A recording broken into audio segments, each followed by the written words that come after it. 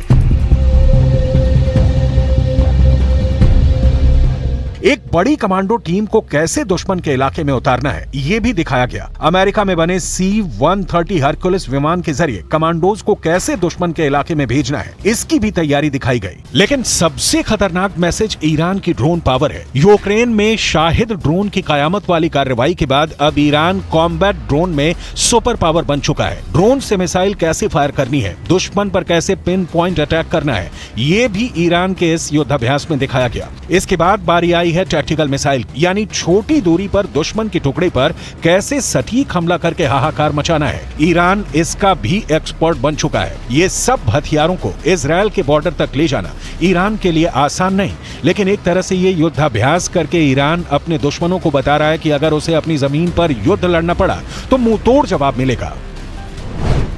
वैसे ईरान बार बार कह चुका है कि गाजा में इजराइल का ग्राउंड ऑपरेशन हुआ तो इसका मतलब युद्ध होगा और तब उसे रोकने वाली कोई ताकत नहीं बचेगी।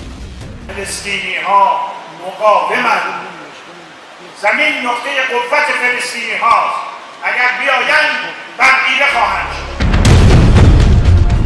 ईरान के तेवर देखकर नेतन्याहू की तरफ से एक ऐसा बयान आया है जिसकी पूरी दुनिया में चर्चा हो रही है।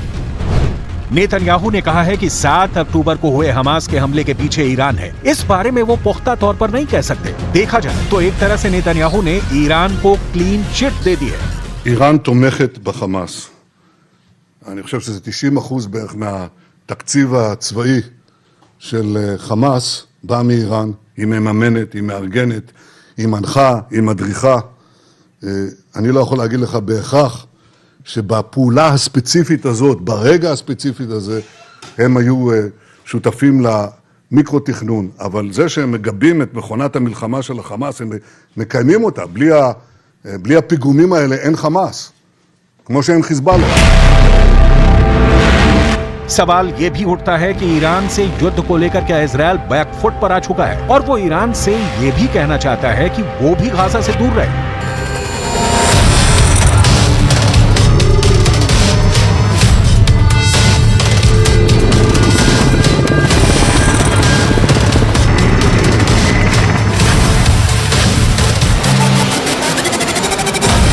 और अब ईरान भी अपनी जनता को खुश करने के लिए इजराइल के खिलाफ सिर्फ बयानबाजी पर फोकस कर रहा है। साथ में वो युद्धाभ्यास के वीडियो भी जारी करके बताना चाहता है कि ऑल इज वेल।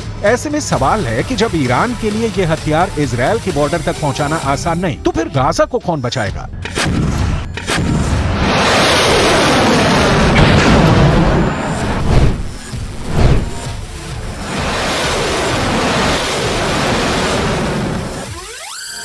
क्या गाजा को खुद को बचाना होगा? क्या गाजा के लिए युद्ध की धमकी वाले बयान सिर्फ और सिर्फ दिखावा है? ये सवाल इसलिए क्योंकि इजराइल की सेना ने रात के दौरान चलाए गए ऑपरेशन के दौरान गाजा में कार्रवाई की है। हालांकि उसे शुरुआती झटकों के बाद समझ में आ गया कि गाजा में टिक कर ऑपरेशन करना उसके लिए आसान नहीं होगा। ये गाजा की तरफ बढ़ती इजराइल के सैन्य काफिले का वीडियो है जो 7 अक्टूबर का बताया जा रहा है। तब हमास की एक एंटी टैंक मिसाइल ने इजराइल की पैंथर बख्तरबंद गाड़ी को टारगेट किया था। इस धमाके का क्या असर हुआ इसकी रिपोर्ट नहीं मिली, लेकिन पैंथर बख्तरबंद गाड़ी में 12 से 14 सैनिक सवार किए जाते हैं।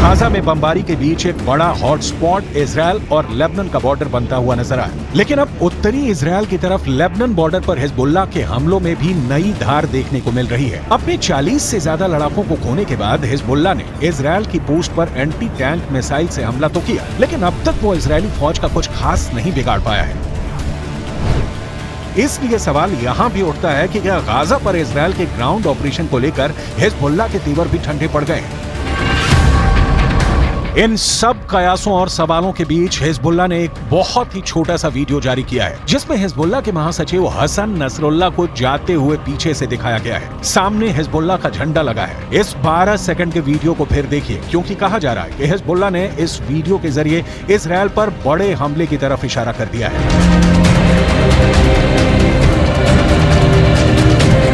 ईरान भी अपनी तैयारी पूरी रखना चाहता है। ईरान ने युद्धाभ्यास में अपने तोपखाने की ताकत भी दिखाई है। ये है ईरान की चलती फिरती तोप, नाम है राद 2। ईरान की ये तोप 155 मिलीमीटर का गोला फायर करती है। देखिए कैसे टारगेट को लेकर तैयारी की गई और फिर जब इस तोप ने गोला दागा तो वो कितनी सटीक जगह जाकर गिरा। ईरान की ये तस्वीरें इजरायल को डराने के लिए है।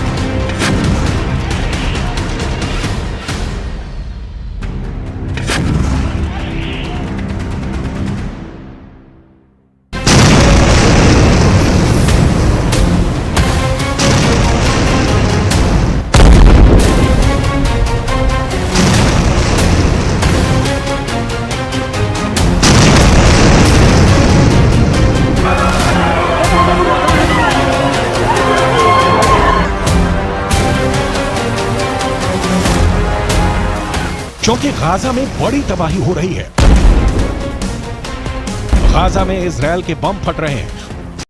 उत्तरी गाजा का कोई मोहल्ला, कोई गली बाकी बची नहीं जो इजरायल के धमाके से गूंजी ना हो। गाजा ने इतनी लाशें पहले भी देखी, लेकिन इस बार तबाही का मंजर और ज्यादा खतरनाक नजर आ रहा है। पूरे गाजा में इस वक्त बारूद फैला हुआ है। पूरे गाजा में इस वक्त बारूद की बू आ रही है। यहाँ की आबो हवा में बारूद घुल चुका है। इजरायल का दावा है कि उसकी एयरफोर्स गाजा पर रोज 300 से ज्यादा स्ट्राइक कर रही है। लेकिन गाजा से दूर दुनिया में 2 जगह इस युद्ध को कंट्रोल करने के लिए 2 वॉच टावर तैयार हो चुके हैं।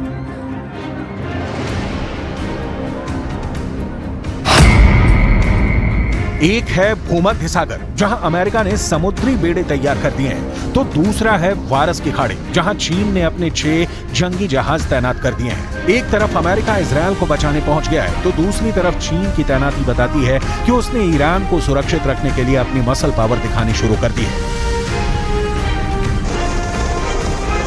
चीन की नौसेना अभी तक दक्षिण चीन सागर में अपनी ताकत दिखाती आई है, लेकिन इस बार फारस की खाड़ी में चीन के 6 जंगी जहाजों का पहुंचना बताता है कि गाजा और फिलिस्तीन का युद्ध अब दुनिया की सबसे बड़ी टक्कर में बदल सकता है। चीन की मौजूदगी भी ईरान का हौसला बढ़ा रही है।